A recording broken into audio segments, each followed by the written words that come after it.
Tuesday, February 2nd, also Groundhog Day, so congratulations to those that are in the cold weather. I did not see the shadow, and it looks like an early spring. It's 7 p.m., 7:01. Regular meetings are held on the first and third Tuesday of each month at 7 p.m. in the council chambers of City Hall.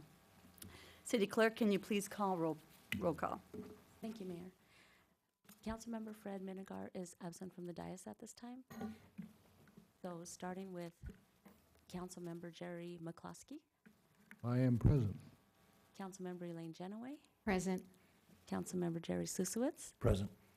I'm sorry, Mayor Pro Tem, pardon me, I answer to all. and Mayor Davies. Present. Thank you, we have a quorum. Thank you. Right. At this time, I would like to ask Hoda Afrute of Baha'is of Laguna Niguel to come forward for the invocation, and then we will have Brownie Girl Scout Troop 338 come forward to lead us in the Pledge of Allegiance. Please stand.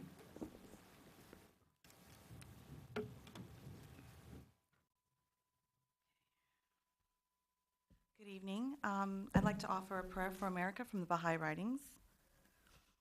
O thou kind Lord, this gathering is turning to thee. These hearts are radiant with thy love. These minds and spirits are exhilarated by the message of thy glad tidings. O God, let this American democracy become glorious in spiritual degrees, even as it has aspired to material degrees, and render this just government victorious. Confirm this revered nation to upraise the standard of the oneness of humanity, to promulgate the most great peace, to become thereby most glorious and praiseworthy among all the nations of the world. O God, this American nation is worthy of thy favors and is deserving of thy mercy. Make it precious and near to thee through thy bounty and bestowal.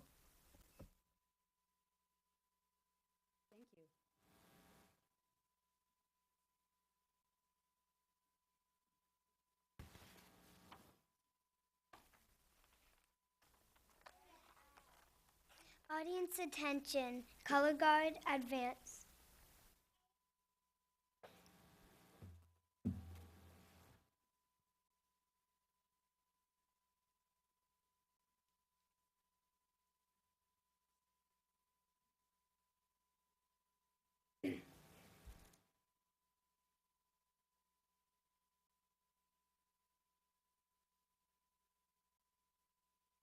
Color guard, present the colors.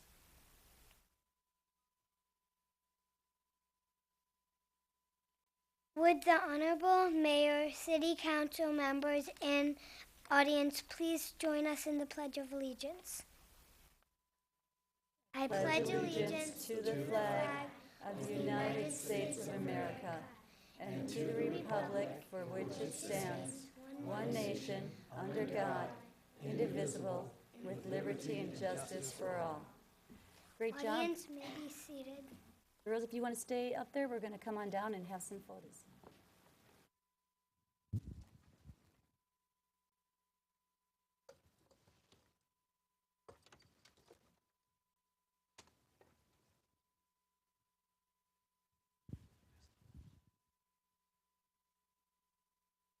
Great job, girls. I was a Brownie many, many, many years ago. Do we have the troop leaders here as well? If you want to come on up, that'd be great. Now, what I'm going to do is I'm going to ask you to tell me your name, your school, and your age. My name is Sienna Olsen. I go to Malcolm. I'm 7 years old. My name is Leica Anand. I go to Malcolm, and I'm 7 years old. I'm Victoria Hernandez. I go to Malcolm, and I'm 7. I'm Rowan Curtis. I go to Malcolm, and I am 7 years old. My name's Gianna Mantuka, and I go to Malcolm, and I'm 8 years old. My name is Kylie Hooper. I go to Malcolm, and I am 7 years old. My name is Scarlett Robinson. I go to Malcolm Elementary School, and I'm 7. And of course, where do you go? I am Troop Leader Devin Mantuka of Troop 3381 of John Malcolm Elementary School. Wonderful. Thank you very much. We want to thank all the how many parents are here of the girls? Thank you so much. We know how much time this has, but allowing them to be part of this will really stay with them for the rest of their life. So thank you for all the time you put into that. And I think we'll get some pictures done.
All right, thank you. There are no presentations this evening, so I would like to open it up to public communication.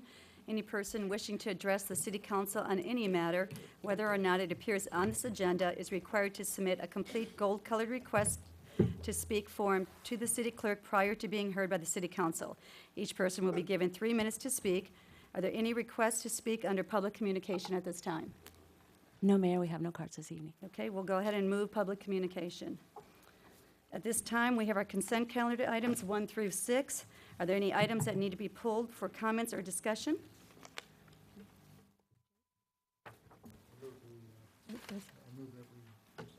Sorry, Fred? Any? No Okay, items. okay, okay. I move we accept the consent calendar. I second the motion. All in favor? Aye. Any opposed? Motion moved. We will now move on to our business item, and that is the fiscal year 2015-16 mid-year budget review. Finance Director Errolson, may we have a staff report? And I do have to tell you, by looking at this, some cities could say this is a cloudy day, but I can tell you there's a lot of sunshine in this report, so looking forward to hearing it. Well, thank you. Good evening, Honorable Mayor and City Council members. Before you tonight is the fiscal year 2015-2016 mid-year budget review. First thing first, I would like to point out that general fund revenues compared to the 15-16 adopted budget are actually up almost $4.1 million. That's based upon some revenues in particular that we'll go over in a few minutes. We do have actually a decrease in general fund operating expenditures of $10,500 approximately. That's a good thing. We'll talk about that in a minute as well. Although we are asking for a slight increase in CIP expenditures of $373,000 all in out of the general fund. So the net increase in general fund revenues is actually that should be that's about right, yeah, $1,902,031. So that's a net impact on general fund revenues. May I ask a question? Could you go back that slide? Is that supposed to, Actually, I think there is there's a number missing there. I believe there should be a 2, or actually that number should be about $2,200,000, and I don't know how that it'd be 2 ended up missing. $4,060,000 less, say, $380,000? Yeah, we should have an increase in CIP expenditures of almost $2.2 million. I don't know what happened there. Something changed since my last review of the slides. That's related to Crown Valley Phase The net 3. increase, Steve, is much more than $1.9 million. No, the net increase will be $1.9 million Oh, for general fund revenues. There's a number missing up there? Yeah, and the increase in CIP expenditures. Excuse me, Steve, is that for the appropriation you want to do, $2.1 million to the widening of the Crown That- Valley Parkway, right? That's correct. Oh, Yeah, okay. 2,134,608 on page 4 of the report in the, That's correct. like, under capital improvement program. That's correct. So, and, so the additional Gateway Project area traffic impact fees are included in the 4 million? Yes. That's correct. Okay. Yeah, I'm gonna cover that in a minute. So there's a typo on the slide. I apologize. I'm gonna go through the revenues I and don't know then how I can process that. You actually made a small mistake? it's been only known on and the I don't know slide. what happened between, But it's right in the report, right? it's correct in the Okay. report. I don't know what happened on the slide. I take full responsibility for that. That was We making got the it. fancy slide. There's the cloud, let's get to the sunshine. So first of all, let's talk about the city's budget philosophy and assumptions, which the city council sets forth. Revenues and expenditures are balanced on a current basis. Our emphasis on CIP projects has to do with streets, parks, and trails. And we still have, as of today, a $500,000 general fund contingency reserve. So if anything unexpected were to come up, we have a $500,000 in our budget to cover any unforeseen expenditures. I can't recall in my tenure here ever having to tap into that. Hate to keep interrupting you, but that is in addition to our 6-month reserve that we keep at all times, right? That's correct. That's built into the current year budget, so that's So this exclusive is in of addition, is the, this in addition to that? that's exclusive of the June 30, 2015 Economic Contingency Reserve. Okay, thank you. So significant revenue and resource items. The good news is, all of our revenues are up, and these are all general fund revenues. Property tax revenue is up by 816,000 and change. This is really a result of a 5.64% increase in assessed valuation, although we're not gonna see, 5.64% increase in property tax revenues, so we'll receive something slightly less than that. The city's original estimate was 1.5% from prior year. So we bumped that up a little bit, but right now we can realistically expect to receive 816,360 above and beyond what was in the adopted budget. Sales tax revenues are up 316,702, and this is based upon actual revenues received to date and anticipated revenue through the balance of the fiscal year. And again, this is based upon actuals. So what we've seen at point of sale, and although we don't have the Christmas numbers in yet, I'll be getting those figures sometime later this month, early March. So far, everything appears to look really well. So the 316,702 is a realistic number. Property tax in lieu of sales tax, that's the so-called triple flip, which is ending this fiscal year. We're up $53,043 from what we had budgeted. So far, we've received about $375,000 in triple flip revenue. We'll again receive that around April of this coming year. Property tax in lieu of VLF is up $214,000. That's tied to property tax revenue. So in lieu of receiving vehicle license fees, we get additional property tax revenue. So again, that's tied to, assessed valuation, increased property tax revenue. Property transfer taxes are way up at $136,800 based upon actual revenues received to date and anticipated revenues through the balance of the fiscal year. Franchise fees, based upon the payments we have received to date, we estimate that we'll receive an additional $95,200 above and beyond what was in the adopted budget. And then community development fees overall are up almost $2.3 million. Of that amount, $2.1 million is attributable to one-time traffic impact fees related to development in the Gateway Project area.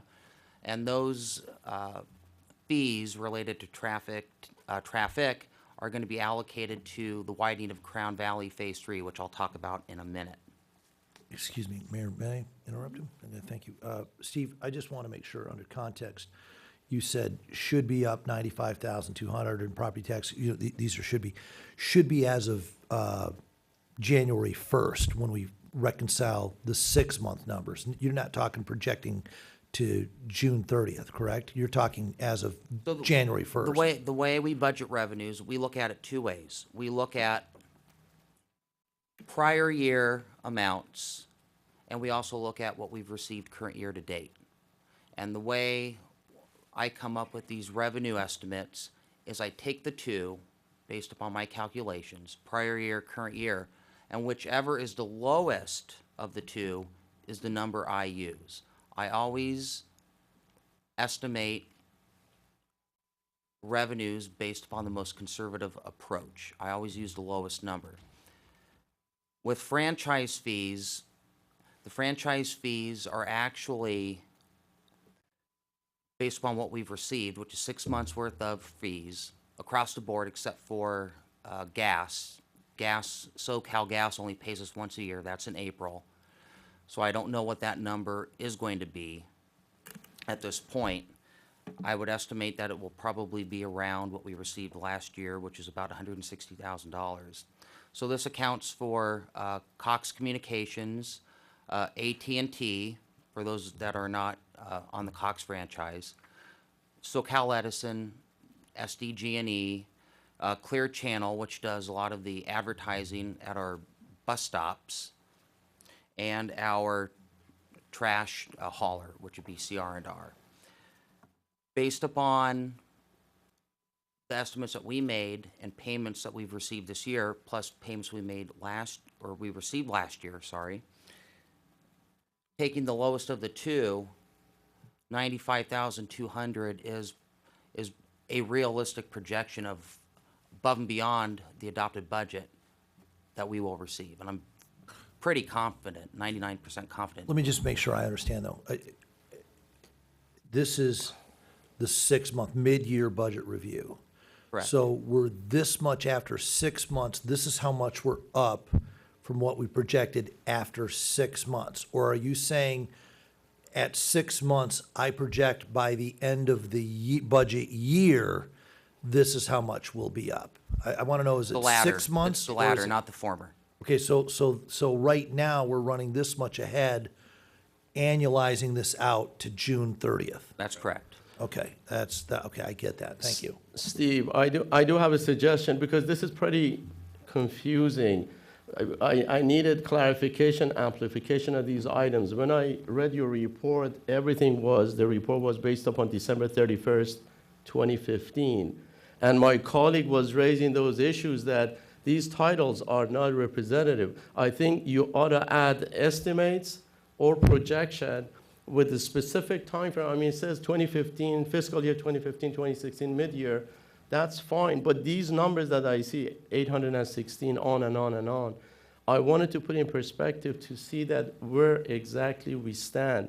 And I think for the future presentation, it would be extremely helpful if I make a constructive suggestion that you create 2 columns or maybe 3 as of December 31st, actual numbers as of June 31st, projected, or estimates.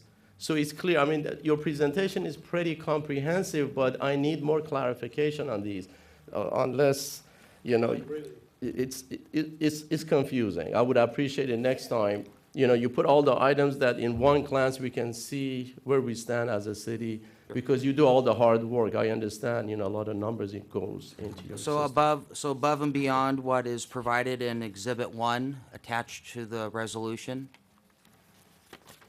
Exhibit 1 attached to the resolution shows the 15-16 adopted budget, any previous amendments approved by the City Council, the mid-year recommended adjustments, which I'm presenting to you tonight, and then what the revised budget will be. So above and beyond that, would you like to see a column as to where we are in actual revenues as of the date of this report, which the date of this report would reflect primarily revenues received as of December 31. Well, from my perspective, I understand, I'm seeing exactly, looking at Schedule A, I see what your recommended adjustment is. I'm not sure how germane it is how much money we've gotten to date. These are adjustments to a total budget, which I think is the intent of this whole thing. I mean, if in fact everybody wants to see another column, that's fine. I'm not sure it gives us any more information. I mean, it's just going to be a whole line of numbers. I mean, quite frankly, I think that you're giving us more than enough information here as far as how we're going to end up this year, 2016, based on the assumptions that you gave us. So from my perspective, I have no problem if everybody wants to do that, but it seems to me it's an extra line of work that we don't need, quite frankly. I'd like to add, if I can as well. We certainly can show an actual number, but these are estimates, because as you know, your budget is a ever living and breathing document. So what we're doing is amending the budget and actually raising the bar and saying by the end of the year, we're going to hit a higher bar. You know, we're able to justify these estimates. As Steve said, we take a very, very conservative bent.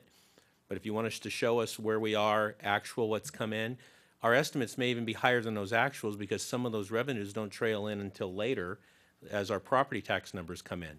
So we do our projections and then we project forward for the next 6 months where we're going to hit. So this is pretty standard from the standpoint of budgetary practice, I can tell you, and the way that we've done it here in the past and the way I've done it over a number of years. Happy to show you an actual number if you like it, but it may not be as easy as multiplying that by 2 and getting to a final number because of anomalies. Well, that's my point too, because these are estimates of what's going to happen. And it almost is, to me, it doesn't make much sense just to start adding numbers together, coming up with the same result. Let me ask you another question on another subject. Of the property tax revenues that flow through the county, what percentage do we get of that? It's with 3% plus special stuff, but what do we get? We get approximately 11% of everything that comes in, approximately. I mean, 11% of the 3%? You know, the property tax assessment on a piece of property is it 3? Well, I mean, it's capped at CPI Okay, or 2%. 2%, I'm sorry. But in terms of all in, after the county takes their piece, you know, we're a structural fire fund city, so they take their piece. After everything comes in, we get about 11 cents on the dollar. So if the property tax were $2, we'd get 22 cents? Yes. Okay, thank you. I think Schedule A lays it out very well and gives us the information that we need. It's very clear the way it is here. I have a question, though, on the property tax in lieu of sales tax. When that ends, are we going to receive those dollars with another label on them as sales tax, or will we no longer receive those funds in any way? Well, to try to keep it simple, back in 2003, 2004, the state legislature implemented what is more commonly known as a triple flip. We used to receive 1% of what is called the Bradley Burns amount. That's 1% of every dollar of sales tax. But through a series of revenue swaps, and there are 3 of them, hence the triple, we only receive actually 75, or I'll say 0.75 of the 1%, so 3/4 of the 1% in actual sales tax revenue. And then through a series of swaps, revenue swaps, with the Educational Augmentation Fund, so on and so forth, we get the additional 1/4 of that Bradley Burns tax in the form of property tax in lieu of something, and that's the sales tax in this case. So we don't get the full 1% of the sales tax, we get that 1/4 of the 1% in the form of property tax dollars. That was used to try and defease the bonds that are outstanding in the state of California. that program is ending this year. So once this program ends, come April timeframe, we'll be receiving our full 1% Bradley Burns amount again. Okay. Mayor. Yeah,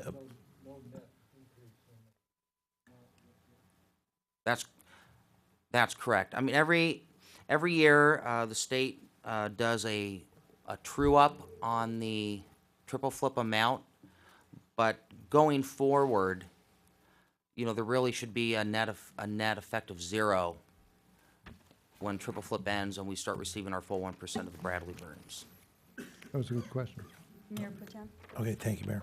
All right, going back to the concerns that I had, as well as my colleague, Councilmember Minigar, it does say on the bottom of the first page, the information provided below more clearly identifies, explains the variance between the adopted budget and the projected forecast. Okay, I get it. So you are saying it there, but if you look at the slide that you have up, okay, for example, and it's also the way it's spelled out on page 2, unless you read it real closely, it says property tax revenue up 816,000, sales tax revenue up 316,000. When you read this slide that we're looking at right here in front of us in the audience, it looks like that's how much you're up as of December 31st when I hear mid-year budget. So it doesn't say anywhere on here that that's projected, and yes, there is a line in there that says projected. So, and yeah, I get it that it says that there on Schedule A. I can read that real well, and everybody knows I'm pretty doggone good with numbers, and this isn't the first go-round. I had a go-round today on this whole thing, and I don't know if we necessarily have to go to the 3-column type deal, but for clarity, I would just be sure that you add on each page, as a financial planner advisor, the appropriate disclosure that says property tax revenue up 816 or projected to be up somewhere. All these are projected on an annualized budget basis from, July 1st, 2015 to June 30th. I would just be real clear with this because I did miss this. I thought that we had all these monies were already received. And again, if you just read page 2, they sure look like that's what we closed ahead at the end of 6 months, meaning December 31st. And again, I get it. It's still great, but let's just make sure when we report or when we talk about it, or if we show slides to the public, that the slides to the public are very clear. Because this thing here that we're looking at on the screen, that does not state that this is an annualized July 1st to June 30th, 2016 number. On PowerPoint, we can add the word estimate. Very well said. And be able to. Well, My in the concern was on the presentation, slides, not Yeah. the report. The report is well documented. You give us more than what we need. It's strictly when people are sitting at home watching the city council meetings, this is all they're gonna see, and I wanted to make sure that it's clear to the point. We get it, and it's well noted. We'll put estimate in. Just to use the example, that if these would have been the revenues that we were claiming today, the revised column could, except for the one-time revenue, which was the gateway number, it would have been nearly double. That's why I Right. was so excited. Yeah, because we thought we were No, gonna be I- 3-2. I 100% get that. Yeah. Go ahead. Okay. Thank you, Steve. We are asking for some proposed operating expenditure changes, the first of which is an appropriation of $250,000 for Finance Department computer software to fund the replacement of the city's financial core software system. Our system is 10 years old. We've had some issues with it, with modules not working as intended. My predecessor had that issue. I've had that issue. And not only that, but the customer service is less than stellar. The software is also more sophisticated and complex than, really what we need for the size of our city and the volume of the transactions that we have. So based upon a survey of cities of our size that have recently gone out and acquired new software through an RFP process, which is what we will be doing here as well, $250,000 is a realistic number at this point. Additionally, Public Works Street Maintenance, we're requesting an appropriation of $10,493 from the gas tax fund.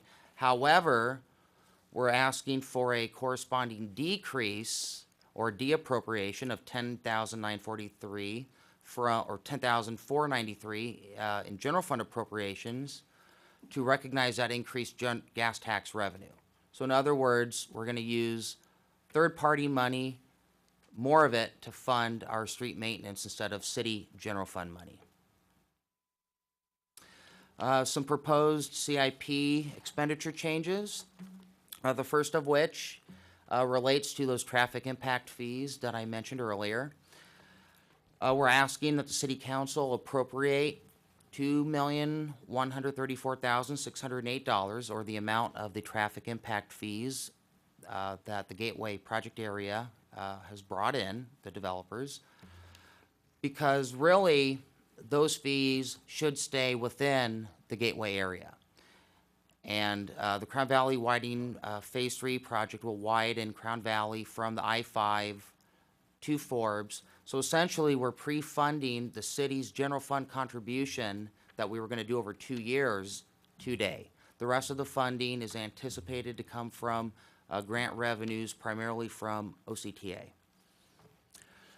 Above and beyond that, we're also asking for an appropriation from the general fund of $34,746 for our annual street paving program to offset a corresponding decrease in Measure M2 local fair share revenues of $34,746. OCTA is projecting that Measure M2 local fair share revenues are going to drop for us, the city of Laguna Niguel, by this amount. So we're going to have to make up the shortfall to stay on top of our paving program. Some I'm of our... sorry, I'm sorry to interrupt you. On the widening of Crown Valley, you said that's from the freeway to Forbes Road? I believe it's from the I-5, going westbound, I-5 Just to Forbes Road. Correct. So, but we have allocated funds to go further than that, haven't we? Greenfield, I thought that was. Yeah, I mean, are we going up the street? Through the mayor, Phase 3, as Finance Director was referring to, is just from the I-5 freeway to Forbes Road. We also have another segment over Oso Creek, which another developer is expected to fund when they get to a point, and that will tie in with the improvements that were just completed for the Mill Creek project. So we'll have 4 lanes all the way from the freeway to Cabot. The 4th lane from Cabot to Greenfield is in the master plan. It has not been designed. It has not been funded yet. That would be Phase 4. So that's probably still a few years away. Is that going to come from developers in the area, or is that a new? But funds that additional traffic impact fee funds that we receive could be allocated to that as well. It is driven by the Gateway area. We have already received some right-of-way donations and right-of-way dedications from some of the adjacent property owners at the center at Rancho Niguel, and we'll continue to work on that in future years. Okay. What's the general time frame on this? Do we have that? I don't even think that one is really in the 5-year plan at this point. Phase 4 is not. No. Okay, so in regards to Phase 1, 2, and 3, these are going to be separate projects and could actually have a gap. We're not going to just go from 1 to 2. So Phase 1 and 2 were Five. completed. Those were the eastbound directions, so those were Right. completed a couple years ago. And so we're working on Phase 3, which will get us from Forbes and then all the way up to Cabot, tying into what has already been done with the developers. So we'll have 4 lanes plus the right turn lanes through the Gateway area, and then we'll need to prioritize through the CIP moving from Cabot to Greenfield. Okay, so I have a question just for clarification. So the $2 million plus that's requested for the Crown Valley widening, those funds will then be replaced by the traffic impact fees from the developers in the Gateway? No, we received those funds. We and- already received them. And then we will allocate them, or what you're being asked to do is allocating those towards that capital improvement project. So the funds that we receive for the Gateway, we're earmarking those for that improvement. We also anticipate receiving OCTA Measure 2 funds, and if there's other funds available, we'll continue to try to assemble additional funding resources to complete that project. But basically what you're doing, and what was contemplated by the Gateway specific plan, is that those development impact fees would be earmarked and would be the city's contribution towards making those infrastructure improvements. Okay, yeah, that answers my question. Thank you. Mr. Olson? So capital improvement programs that are currently underway are the Oso Creek Multi-Use Trail Project, which should be concluding rather soon. The sidewalk replacement program, which we have in this budget set aside $500,000 for. You've probably seen some of the work already up and down Crown Valley and through other parts of the city. The fiscal year 15-16 arterial paving program, which $3.2 million has been allocated towards that, along with our residential paving program. So we have quite a few big projects underway outside of the Tier 1 improvements that were completed towards the end of last fiscal year, beginning of this fiscal year. So between Tier 1 and Tier 2 at Crown Valley Park, we still have some major projects that the city's undertaking. So we're very busy. Some items for future consideration for the City Council are one, to consider a false alarm fee. Under the Orange County Sheriff's Department program, a property owner is charged an $85 fee after 2 false alarm responses. So just some data for you to consider. Between 2012 and 2014, Laguna Niguel had a total of 4,605 false alarms, of which 892 of those were billable. Those billable false alarms resulted in 669 hours or 28 days of lost preventative patrol time. Had we billed for those alarms under this program, the city would have recouped $75,820 to the property owners. So in other words, the city isn't making any money off the program. It's really a cost recovery program. We're not allowed to make a profit off of something like this. It's actually for police services staff time.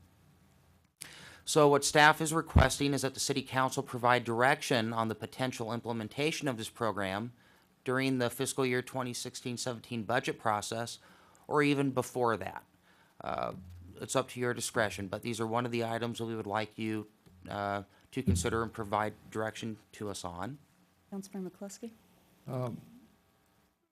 You said that of a total of 4,605 false alarms, 892 were billable. What is the determinant factor whether a false alarm is billable or not? Yeah. A billable false alarm is the first 2 alarms that we go to at any residence they may be billable. It may be the result of an error by the property owner or a malfunction in the system. Anytime it's something like that, then it's a billable alarm, something that could have been prevented. They have a motion sensor in their house and they leave the dog inside the house. They have sensors on their doors or windows and they leave the doors or windows open when they leave. Or they have a cleaning service that comes in and they forgot the code and so they got it wrong. It's a billable false alarm.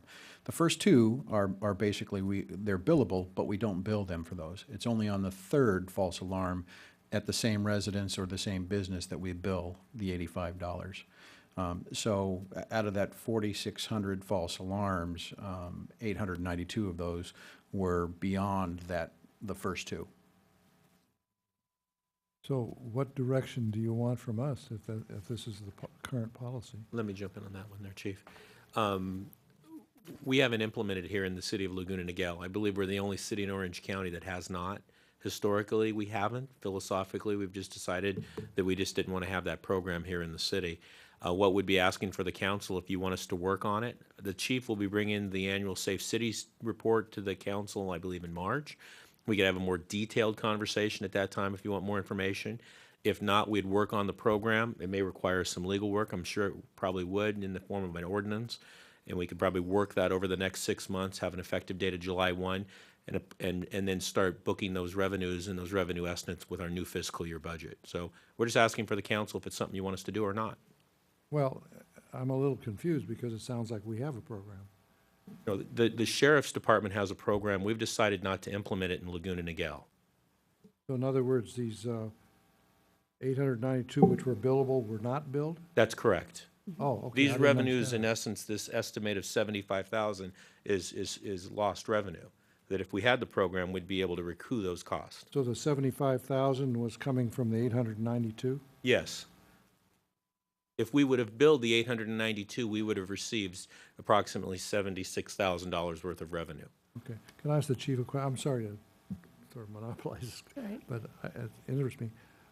Chief, are these like egregious errors, these people? I mean, you said 3 times, but are these people that just don't get it, or who makes the We make determination? when we go on the false alarms, we always make notification, even though Laguna Niguel does not participate in the fee program. We still make notification to the residents or the business that we've gone out and they have a false alarm and what that reason is. So, maybe I forgot the question, but these alarms, these people know that their alarms are false. We make the notification, but they're not being billed for these. On some of these egregious, we consider any time after 2 notifications that it's egregious. That's the way the program works with the sheriff's department. Some cities do it differently, where they charge on the first false alarm. We've had some, in the research that I've done in the years that I have, we've had some residences as many as 57 false alarms in a single calendar year. That type of thing, it takes a lot of time to respond to those. These are considered priority calls, and we consider them an actual burglary or robbery. And so we always send 2 people to these alarms because we don't know if they're real or not. What the goal is not so much to gain the compensation, but to get people to comply with the need to properly use their alarms and to properly maintain their alarms, so we can lower our calls for service and have more time available to actually find and get the criminals that are out there doing these crimes. And that's a key point, is that we're not trying to make money at it. We hope people fix their alarms, but the key part is we watch our money very, very well. Obviously, we've done very well, and would rather have our people out there actually responding to the real priority 1 calls instead of chasing false alarms. And I'd like to jump in and make a comment, because we had this discussion, and when I had asked you, what is really the cost if we're looking at this many, and it could have costed, up to $52,000. And the bottom line is, we want our police services going out to emergencies, not here. So again, bottom line is, we want to see that at 0 false alarms. And sometimes we need to have education, and sometimes we need to have violations and fees in order to lower this price. So for me, I know you're looking for direction, but I personally would like to see this come back in front of the council, and for us to actually look at making a decision on it. Yes, I think that's the greater issue, is that our police they are not available if another call were to come in, or to be doing preventative work in our community. I mean, safety is the #1 issue, and we'd prefer to have them out there with urgent calls than false alarms. Well, I agree with you, because it appears to me that the only way you can stop this is by making it expensive for these people not to fix their alarms, or at least be more careful. Is there a graduated penalty in any areas that you know of? Not with the sheriff's department's program. Some cities do graduate their fees. I believe Anaheim, it starts with their first is a $50 fee, then it goes to $100, then $200, then $400, until you get your alarm fixed. That's something that I would favor, because it seemed to me this is a learning curve, and you just gotta do this, because you said you've had some people done it up to 57 times in a year? And I'm going to jump in here just so we're not making decisions up here. I think the fact is, we want to know if we have a direction, and if we're to bring this back. And Mayor Pro Tem, I know you had a comment. Okay. Thank you, Mayor. Couple things. One is, I think there should be some sort of, especially for the egregious and recidive flagrant, people who do this, who don't fix their alarms. But as a business owner who has an alarm system in my company, false alarms happen. I mean, the battery runs low on a Saturday night at 2 in the morning, and you get a call from your, ADT service, and they say, hey, are you in the office? And, you're at home, it wakes you up in the middle of the night, and you go, no. And I know this because this happened. So, should we send the sheriffs? Absolutely. You know what I mean? And then you drive down there and turns out that the battery wore out and, you're not changing batteries on these things. There's no like signal or anything like that that tells you. So, it happens. It's a matter of, should we bring it back? Sure, I think we should. Are you talking about 2 false alarms per year or ever at one location? No, it's over 2 false alarms per calendar year. So Per if you- calendar year, If you have okay. 3, you're going to get billed on the third Right. one in a calendar year. Now, just one other point. I don't think that, that it's really, I mean, it's said in the thing that, that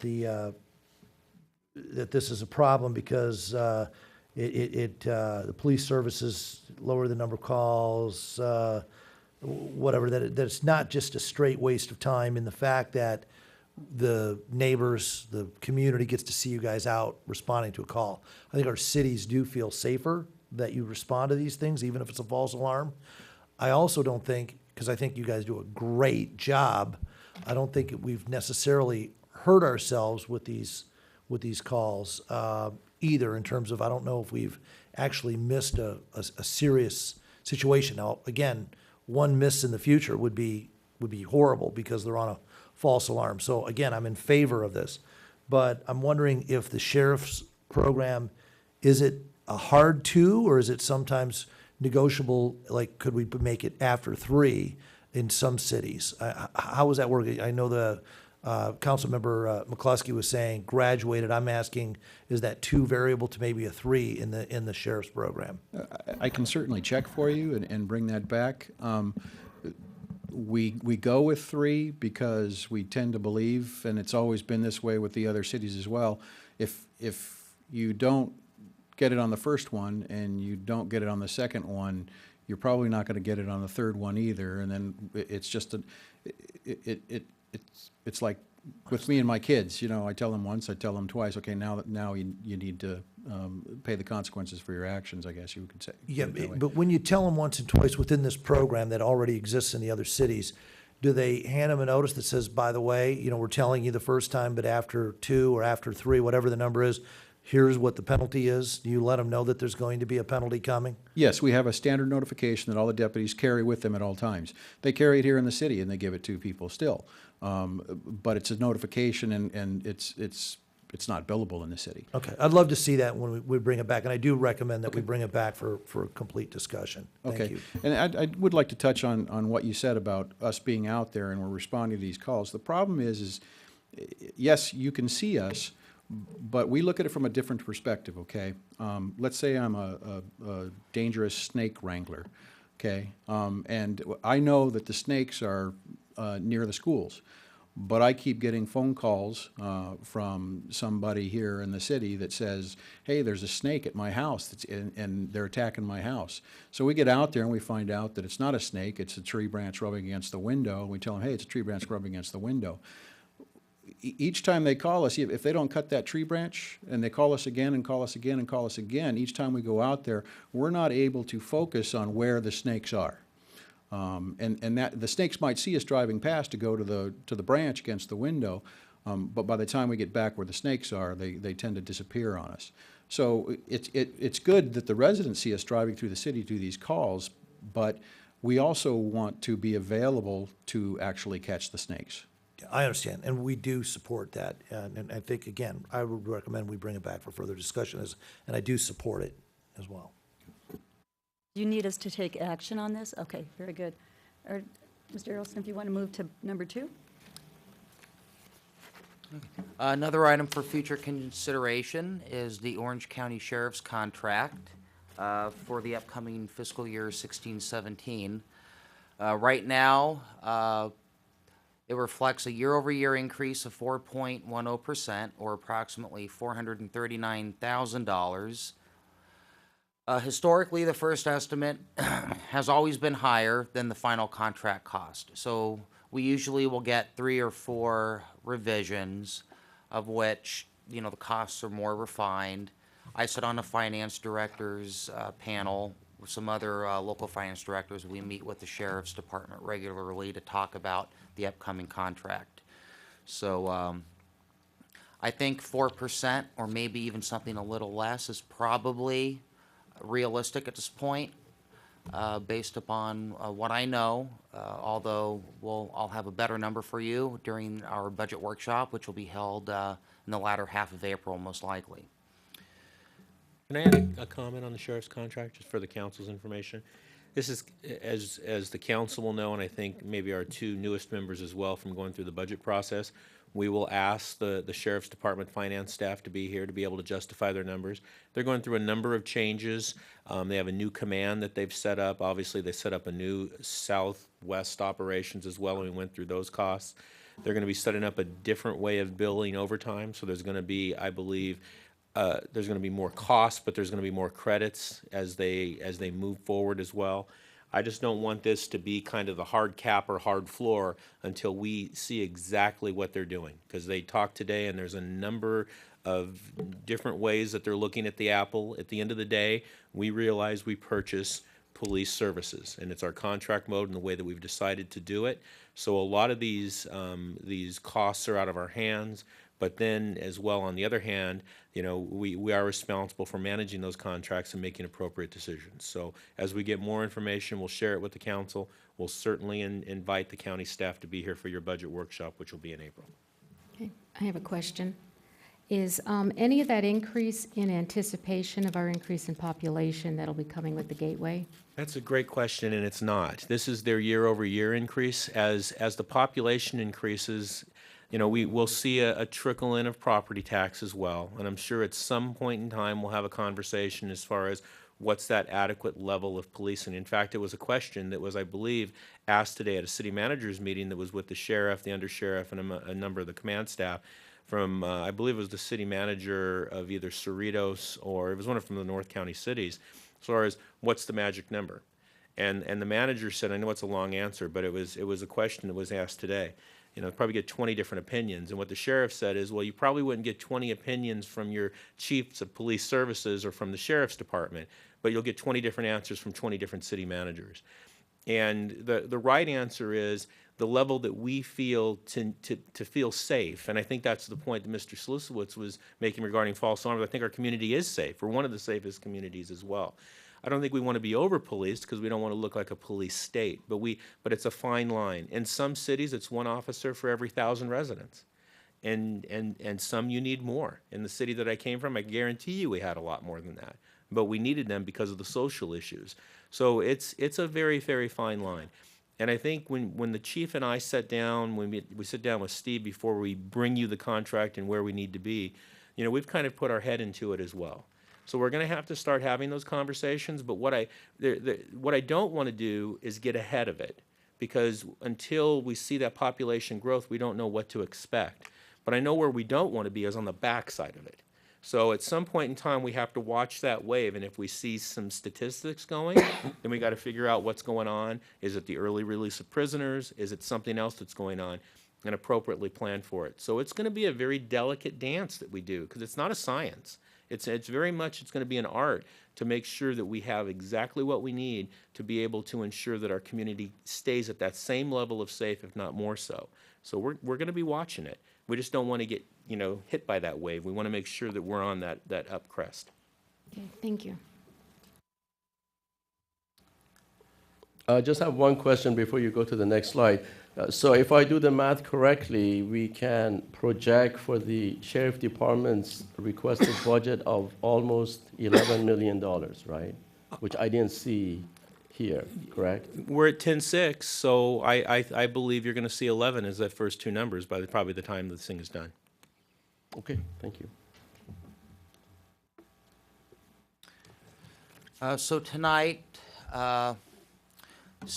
it is recommended that the city council adopt the resolution modifying the fiscal year 15-16 city budget revenue estimates and appropriations as stated in Exhibits 1 and 2 to the resolution. And finally, kind of a lighthearted moment.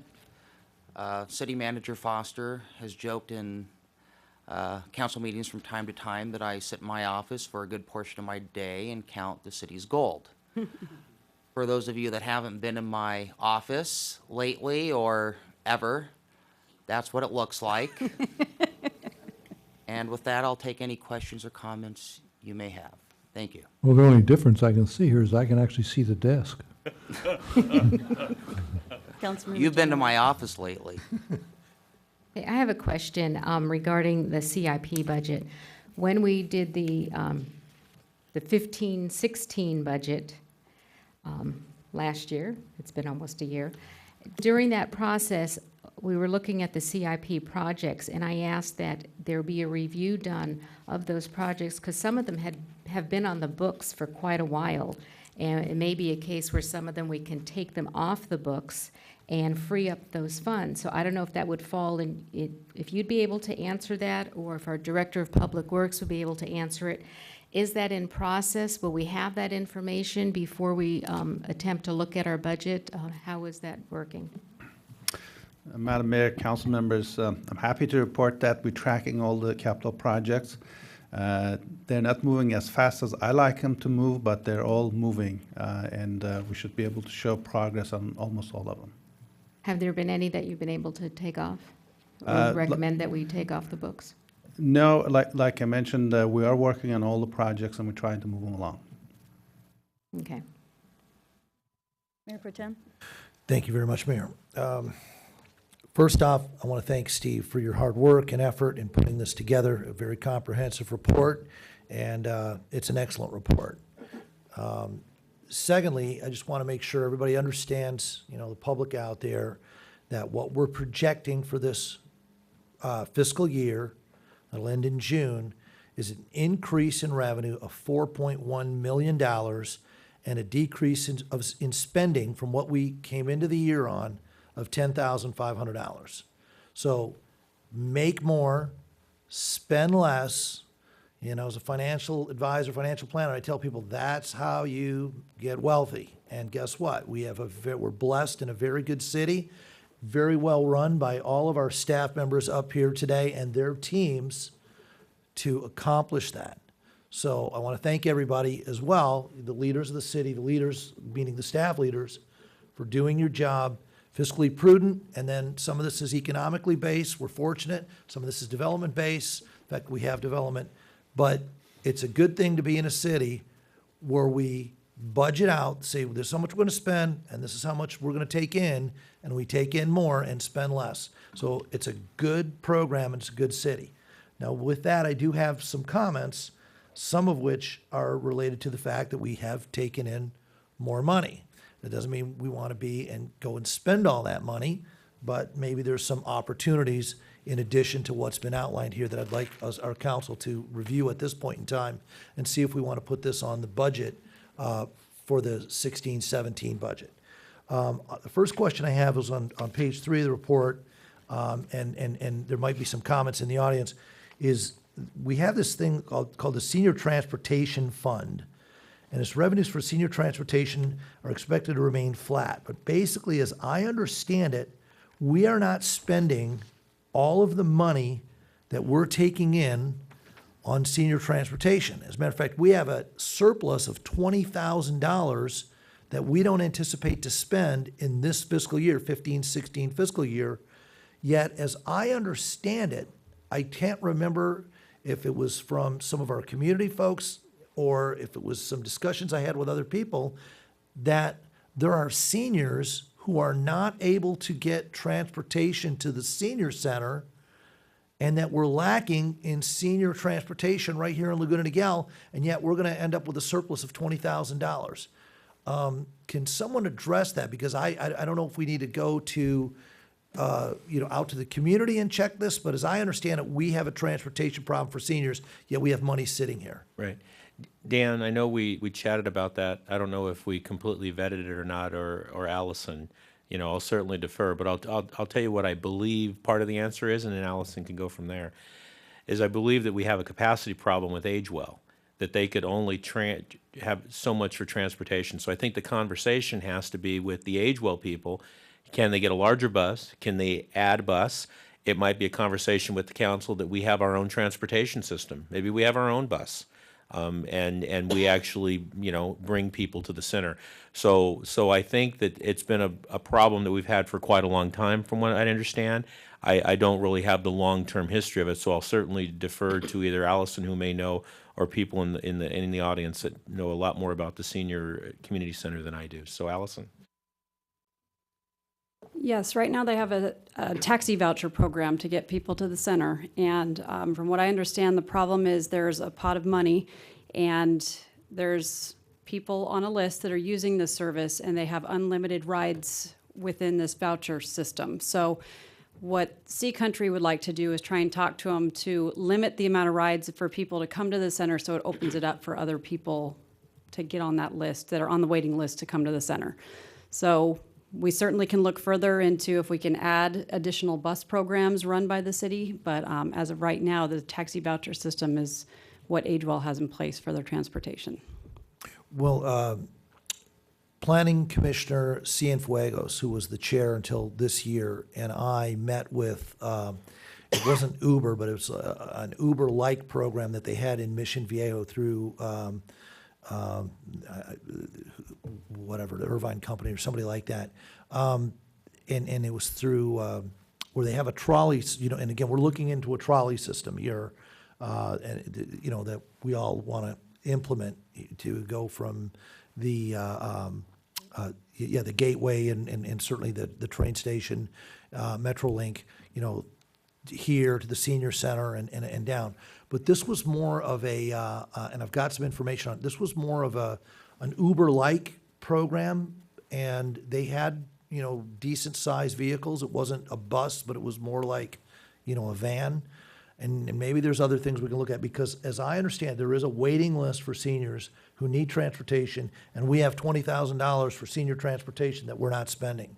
We've got to try to close that gap for our seniors. We've got to get them the mobility to come to the programs, to come to the events, to come to the center. And I do think that I'd like to task, you know, whoever the city manager thinks should be tasked with this, to work with our senior committee, to work with the senior center, to work with Parks and Rec, and see if we can come up with some sort of solution that we don't have people on a waiting list with $20,000 sitting there ready to go unused, as we're estimating. I think we can do better and solve that problem. That's item one. Well, and I'll say we'll be happy to do it, and we will work it through the committee. And maybe the committee could help us formulate what we'd like to do as far as budgetary before we bring it at the budget workshop. So we'll certainly work with the senior committee. Yeah, there are, you know, again, I don't want to use the word trolley, but there are pickup services that are available if Agewell's having a capacity issue without the city going and buying a bus and hiring people and doing all that sort of stuff. I think we could figure it out. Okay, number two, and again, I'm sorry that I've got a few comments here, but this is, you know, again, in the area of finance, which I look at very closely. On page 4, we were talking about the finance department computer software, about $250,000, which again, I'm in favor of. But if we make an RFP for this, which I think was one of the things you're asking for guidance on today, that we're going to let you do that if we approve, this is Budget Resolution 2016 XXX. I would like to make sure that the RFP extensively covers a training program and an ongoing training program, an ongoing help desk where if training is part of that help desk, that it's included in the package. Again, as a business owner, many times, and again, probably a little bit of a software illiterate guy that I am, I've bought many of programs that have, you know, when I see them, they look robust, look like they could do everything I need them to do. And then once I install it for my application, I'm kind of lost in the water. And unless you have a good training program with our, you know, extensive number of employees, our extensive number of contract employees that will be using this, because it's not just for the finance department, right? Or it's for everybody, every department will have access to it to do their things, as I understand it, right? Departments will, Other departments outside of finance will be using the software Correct. to a limited degree, approving accounts payable, using the purchase requisition. Right. Software. So it's a lot of portion. people, bottom line. So I just want to make sure that you implement training, because software alone is not really good unless you And really that- know how to use it. And I will include that as part of the requirements of the RFP. Okay, another point is the capital improvements, Crown Valley widening project, the appropriation of money. Boy, that's great. We get some money coming in from the gateway. We're going to use it in the gateway. That's exactly how that should be. That's what private development of our community out there is all about. And so and there are a number of residents in the community worried about traffic issues because of the gateway. This is some of the solutions that the city had anticipated. I know my colleague, Mr. Minigar, was very involved with the Gateway project when he was a planning commissioner, et cetera. So we're hoping that these numbers help true up traffic and create no additional problems. Again, the mid-year up 1.9 million anticipated net positive, and that's appropriating money in appropriate places. I think that's huge for the city. We're a well-run city, but I had just a couple more comments. We had 1A on the false alarm fees, and again, I'm in favor of bringing that back and let's discuss again. But I'd like to look at 1B and adding a 1B in there. And that 1B, and I've been talking about this since I've been elected, this city is now 26 years old. We're not old, but we're not a spring chicken anymore. We're not youthful anymore. We are getting into the mature stages of the city. We have code enforcement violation fees that we do not enforce, just like this false alarm fees. We have a code enforcement. We have 2 code enforcement officers. They do not write citations. They write little notes that says, please fix this. What I'd like to bring back as well in mid-year budget is for the flagrant, the repetitive code enforcement violations that we come up with a program, and I do agree with Councilmember McCluskey in that situation, because it's our program, that we make it some sort of graduated program.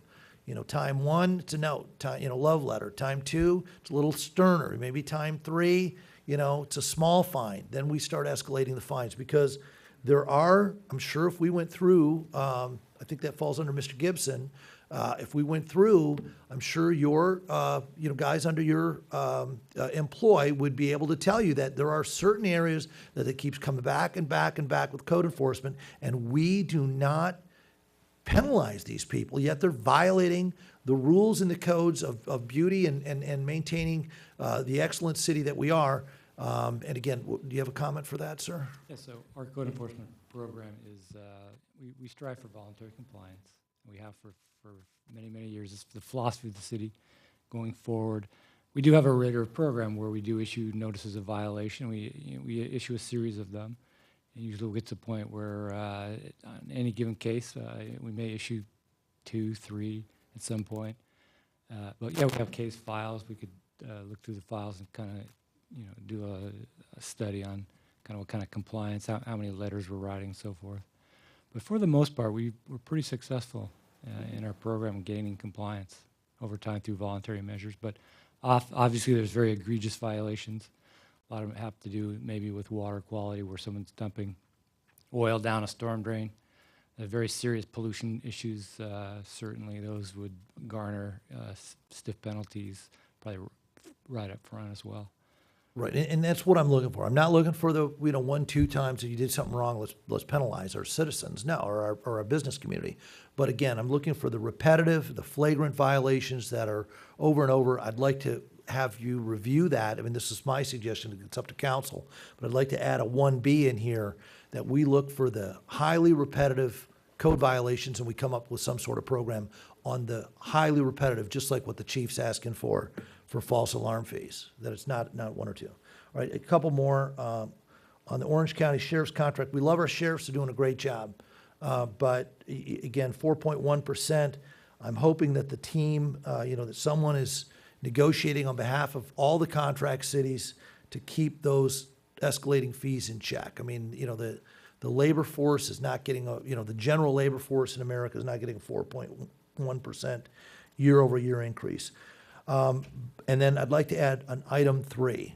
One last, this is my final comment, is I would like the council to bring forth in mid-year budget review is to add a $10,000 budget to the senior committee. It's interesting. You know, the planning commission looks at, you know, multi-million-dollar projects so that they approve, okay, without council. The Parks and Rec committee, along with the Sports Advisory Committee, generally it's about $1 million a year that they get to recommend to council on different projects and things like that that they do. Our youth committee, we're talking the, you know, high school kids, they have a budget of $10,000 to come up with programs that they think are beneficial for teens.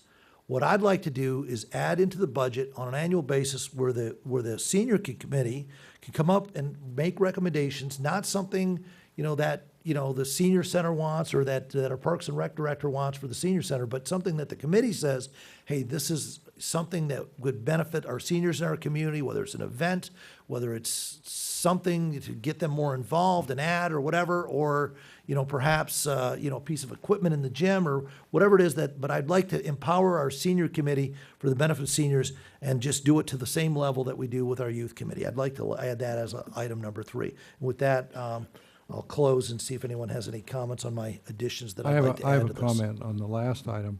I think that's more properly addressed when we do the budget in April rather than adding it to this budget review.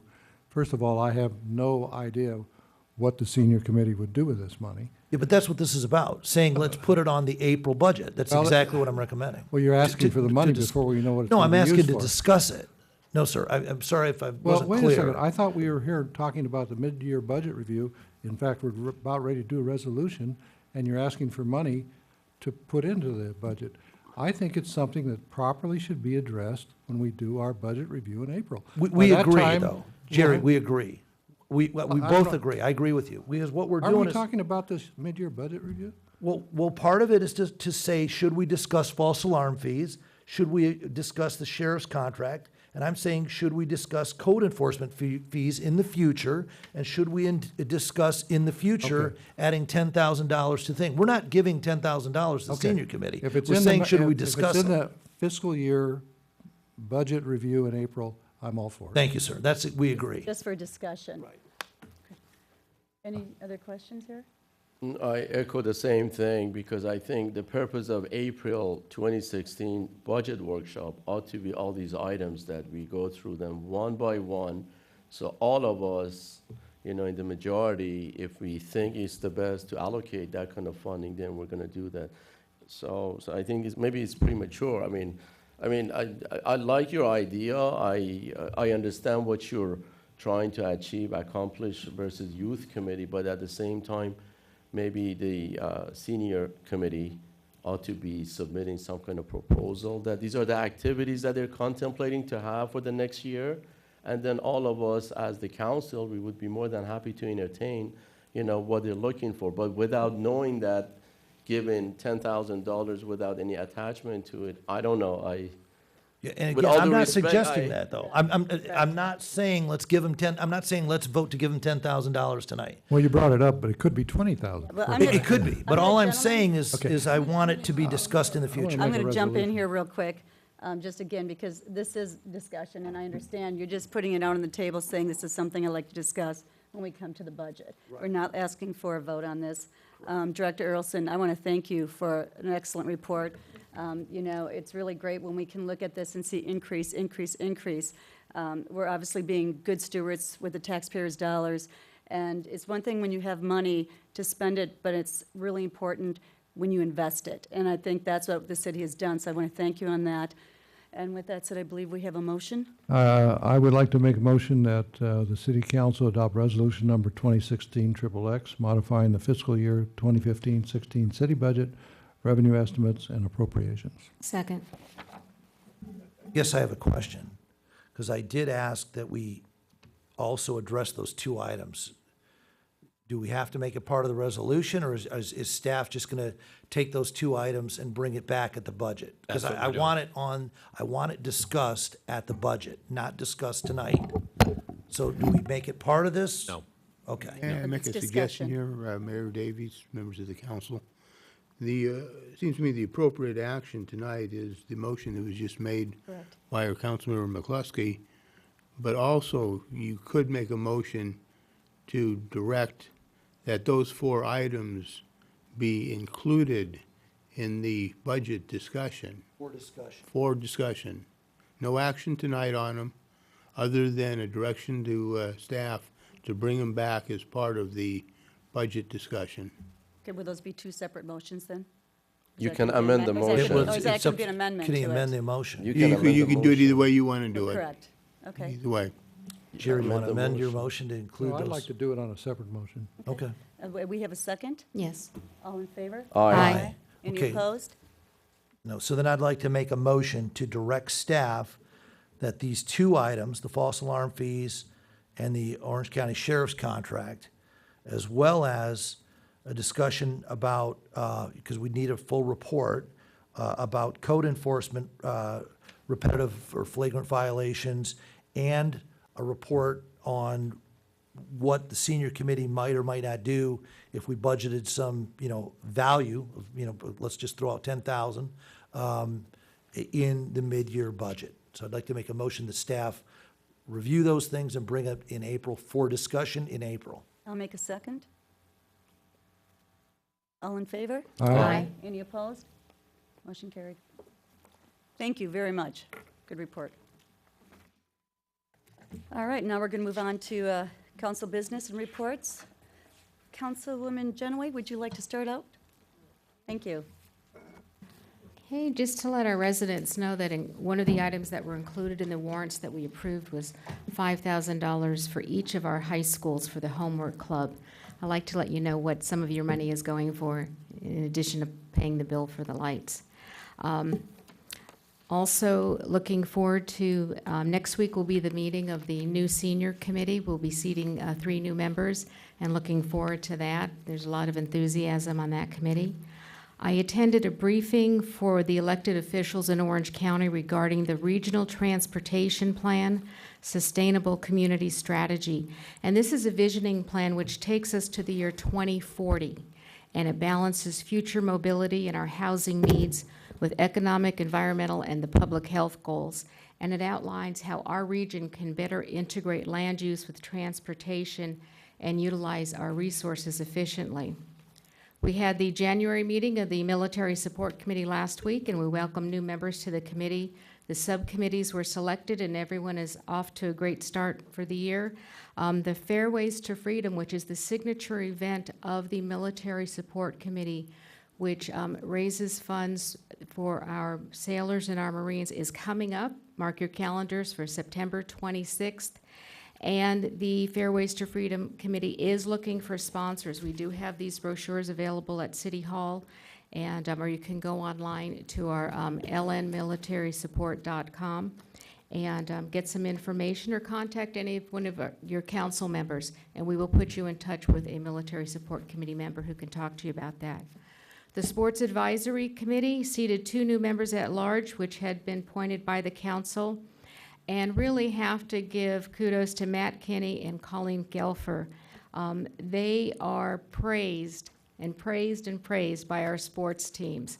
They do a great job scheduling, and Matt keeps our fields in excellent condition, better than many other cities. In fact, one of the representatives from Little League said that when the travel teams, when they have an away game, they don't want to play away. They want to come here and play on the Laguna Niguel fields. So that's a testament to the great quality of our fields and our staff that keep them that way. Went to the Chamber of Commerce installation. Congratulations to Heidi Fisher for a very successful year as the leader of the Chamber. And I wish David Simpson the very best as he takes on the helm for the Chamber of Commerce. And Saturday morning was, I think, one of the funnest days for the council each year. It was the opening day for Laguna Niguel girls softball. And it's great to see the girls out there enjoying our fields, enjoying the facilities, and just having a lot of fun. So we got to be the judges in the contest for their little routines, and we just really enjoyed it, and wish the girls softball teams a great, great season. And that's it. Councilman McCluskey. Yes, the mayor and I attended the League of California Cities seminars in Sacramento, and I'm a delegate to the Environmental Quality Commission. Environmental Quality Commission had a very interesting series of seminars in Sacramento. I attended the South Coast Watershed Environmental Management Committee, of which I'm a member, and we hold the meetings here, actually. This particular meeting was held in another area, but we discussed water quality and water sourcing issues for South County, and that's very interesting, especially as we think we're coming out of the drought. It's almost getting to the point where we're talking about how the water flows on the streets and everything at the present time. I also was part of the Chamber of Commerce installation. I participated in the program, and the opening day of Girls Software, yeah, they're probably better at it than I am. Softball was really a fun event. All of us were there, and it's just so great to see the enthusiasm, the young ladies and their softball, and it's a great event. That's all I got. Councilman Miniger? It's been the last, I guess, 2 busy weeks. I also attend the Southern California Association of Governments 2016-2040 Regional Transportation Plan, and we provided our initial inputs with regard to all the draft documents that SCAG submitted to our city, and we also responded to those specific issues in collaboration and cooperation with the city of Mission Viejo. And I was invited by the Boy Scouts of America with a mayor of Tustin and Fountain Valley and a bunch of other cities to go through their top hands in Tustin last weekend to come up with new plans for the new districts of Boy Scouts of America, how we can improve the quality of the program. They're doing a superb job, but they always want to do it better.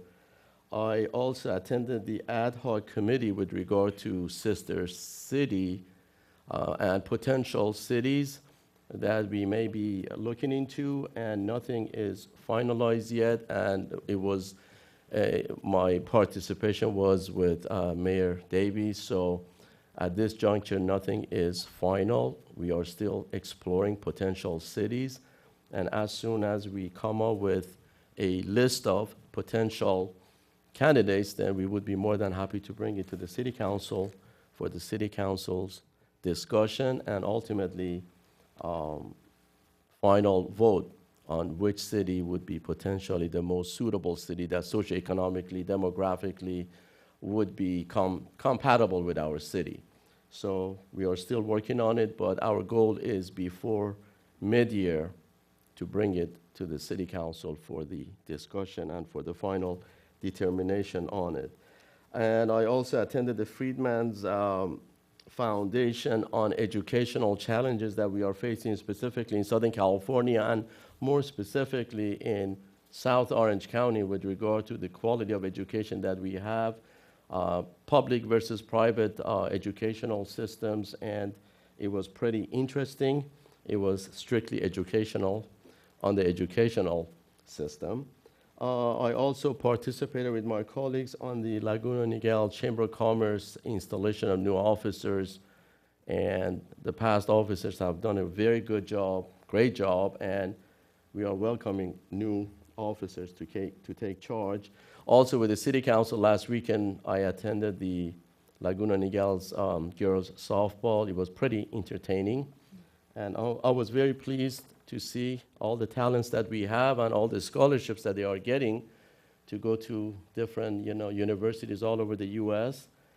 And last but not least, yesterday I attended at a meeting with Mayor Davies and the chairman of the Orange County Board of Supervisors, Lisa Bartlett, with the city manager and assistant city manager and director of public works, to look at the potential routing, alternative routing of the new transit alternatives that we are looking for potentially to connect city of Laguna Niguel to the city of Dana Point, and ultimately to go to the system, city of San Clemente to the south and city of Laguna Beach to the north. And with that, that's all I have. Mayor Pro Tem. Looks like we've all been pretty busy. First off, I mentioned last time that the vector control, they did announce that they were, I think that it was final accepted, although I looked on the website, still not there, a new director for the Orange County Vector Control. And with that new Zika virus, with the mosquitoes that are now found in Orange County, there is a huge concern. We already have West Nile virus. In 2014, we were the leading county for West Nile virus in the country, and that is a debilitating disease. I think there were 289 deaths from that, and then that doesn't count the people who have to learn how to walk, talk, eat, and start over, and it doesn't discriminate socioeconomically, age, or anything like that. So this is a big time for the Orange County Vector Control, so we're hoping we made a good choice. We're very happy with him. I don't think it was signed on the bottom line yet, but he was at the meeting, and he said he was going to accept the terms when we voted for those. So that's a pretty big deal. We're going to be watching that closely. I think that we're seeing the Zika virus on the news almost every day, and they have found cases now in the state of California. And again, it's mostly people who've traveled, and they come back to the United States, and then if they get bit by one of these mosquitoes, suddenly that's how infections travel. So no standing water. I mean, there's a lot of rain, so when we have the rain dries up, with these day-biting mosquitoes that are found. They found some in Mission Viejo, like literally right across the freeway. The weather's not cold enough to wipe them out. It really isn't. It's warm enough that it could be a problem for us. It's not yet, but the CDC put a warning out last week for the United States about that virus. Very important. Councilwoman Genoway and I had a meeting with Community Development Director Jeff Gibson and his staff regarding the CDGB. We're on the ad hoc committee. That meeting is coming up, I believe, later this month to appropriate approximately $40,000 of funding for community grants, and we'll bring that back for council approval, I think sometime in March, but we're working on that. Like my fellow colleagues, the girls softball, and I too was particularly impressed that there were at least 7 girls that used to play Laguna Niguel girls softball that are getting scholarships that were there, let alone the numbers who weren't. But that it's a role model for the kids to see the success of our sports programs, boys and girls, that they used to play as just a little kid like everybody else, doing their hair up, wearing funny uniforms and doing crazy dances. And then the next thing you know, they're getting a college scholarship because we put out good athletes through our good parks programs, and again, the great fields that Matt Kinney maintains. And again, same with the chamber, we all were there, but I want to call out to not only past and future leadership, but Debbie Newman, who is our director for the chamber, and she does a great job. We've got a great chamber. There were people from other chambers that were there talking about how great the Laguna Niguel chamber really is. So we've got a great business community, and we've got a great partnership between the city and them, and Debbie is kind of the glue that holds it all together, and the sing-along was probably the best part. I want to congratulate Rod Foster. He had his, what was it called, the team lunch? What would you guys call that? It was it's our last Friday of the month lunch, last Friday lunch. Last Friday of the month lunch, but it was very well attended by employees. It's voluntary.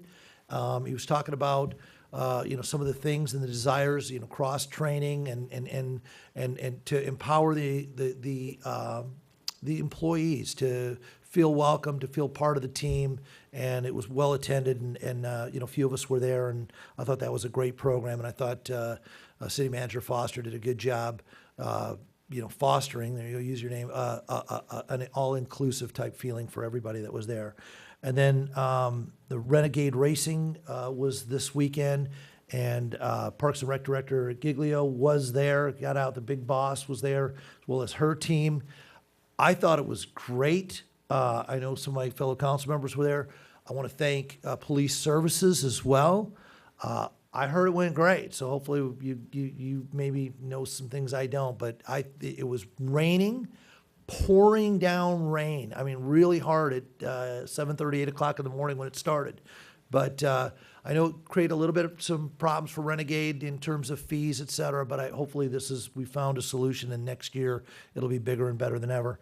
And then final note, we all know on a council level that we're being addressed over and over and over about these sober living homes. And as a council, we're trying to do everything as we can collectively and individually, but it's a federal law about the American Disabilities Act. And maybe there's some issues that the state can do here in the state of California. And we know that Senator Bates and Assemblyman Bill Breaux of our area here are trying to introduce some legislation.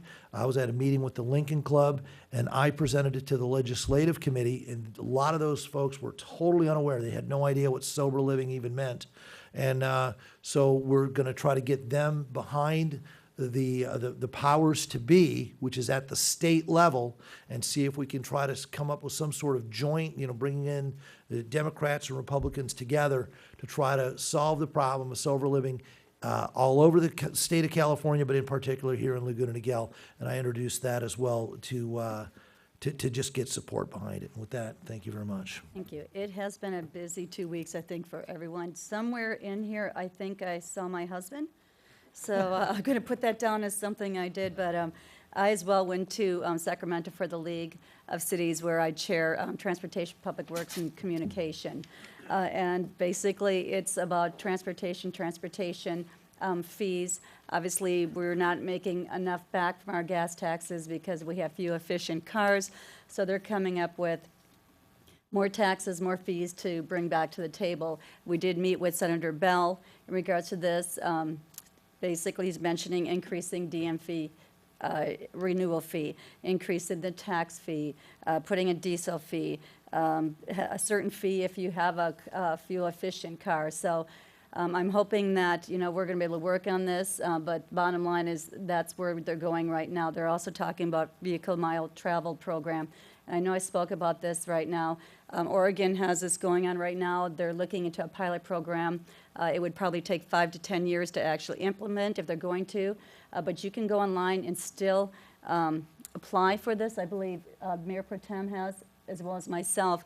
The more input we get down south, the better, because right now they have a lot of people applying to do this pilot program, but they're up north, and that's where they're going to get the results from. So we need to get more people down here because we represent this area much differently than we do up there.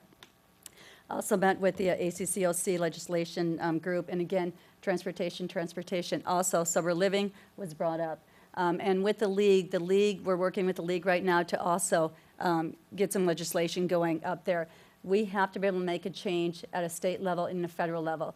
And speaking to Senator Bates, one of the main things is write letters. Emails are great, calls are great, but letters actually make a difference. And we've got some great people supporting us in this area at a federal level. So hopefully we'll be able to make a change from the top, and so we can bring local control back to this issue. But we are working on this.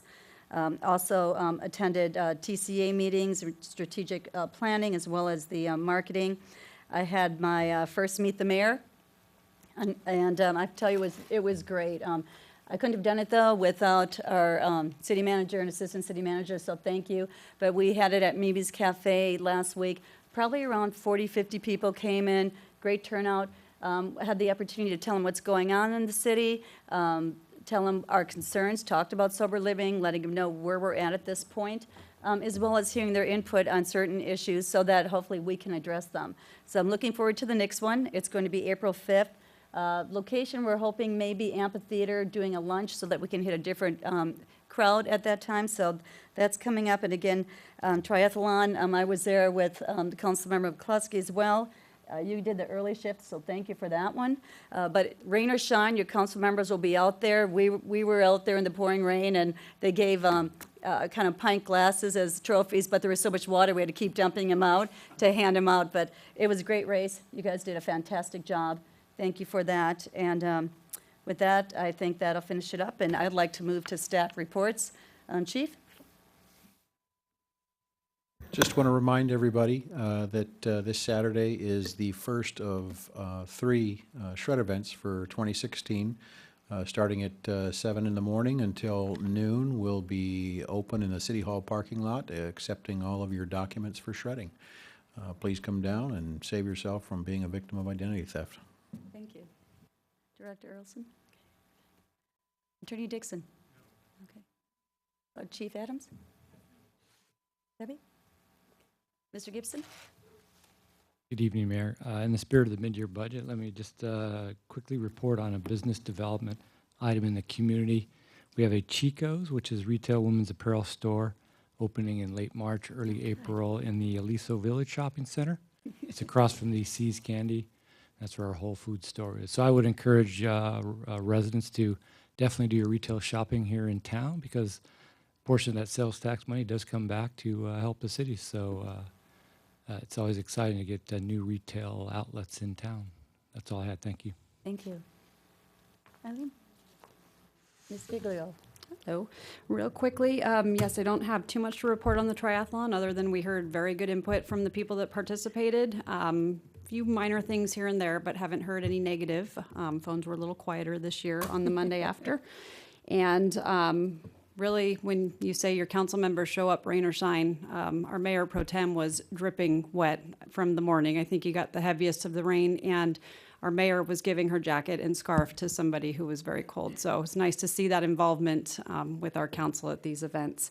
Also, CHOP Junior, we had this event, brand new event held at Whole Foods. Middle and high school students learned how to shop and cook for themselves and prepare healthy snacks. That was very popular, and actually we are trying to set up another one because we had such a good response to it. So there was a Trader Joe's cooking demonstration at Sea Country Center, so we're all about the food in Parks and Recreation and learning how to eat healthy and cook well. We also had a parent-teen workshop, Parenting in the Digital Age, a closer look into social media, where we had somebody from the Sheriff's Department come and speak to the parents and the kids separately about ways to stay safe with social media and what to look for the parents. So we had about 30 people attend that, so it was a great attendance. And last but not least, the Valentine's Day party at Sea Country is next Thursday, February 11th, and tickets are $12 for that. And they're doing the Newlywed Game, which is a really fun activity at that event. So that's all I have. Thank you. Assistant Manager Fox. Public Director Abzadi. Just one announcement that in our efforts to improve customer service, we've expanded our counter coverage. We've gone from 1 hour a day to 8 hours a day to issue permits, encroachment permits, which is a tremendous help to residents and contractors who come to pull permits. That's it. Thanks.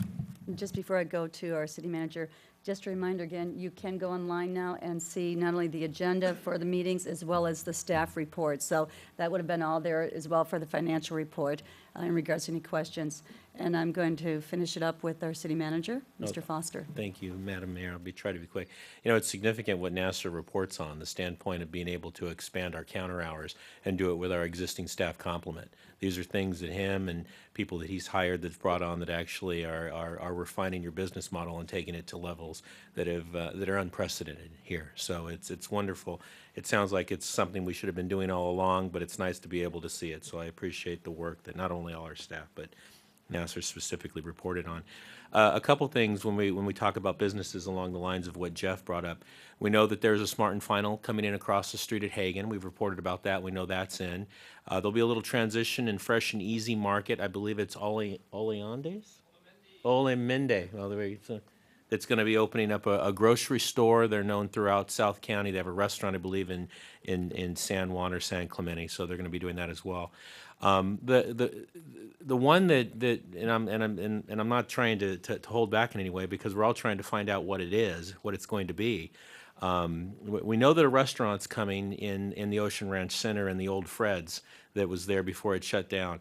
But trying to get that out of Shea, I think I'll be able to tell you who's going to win the presidential election. So if anybody has any contacts into there, So we have some people that are saying, see me afterwards. But we know a restaurant's coming, and we know that from talking with the property owners and the property managers there at Shea, they're really trying to market and rebrand that center. They put in a lot of money, if you've noticed, from the standpoint, they took out the pine trees, they put in palm trees, they've given it a really cool vibe, they've lit it completely. There's pavers that are going into, not only on our side in Laguna Niguel, they did the same thing on the Dana Point side as well.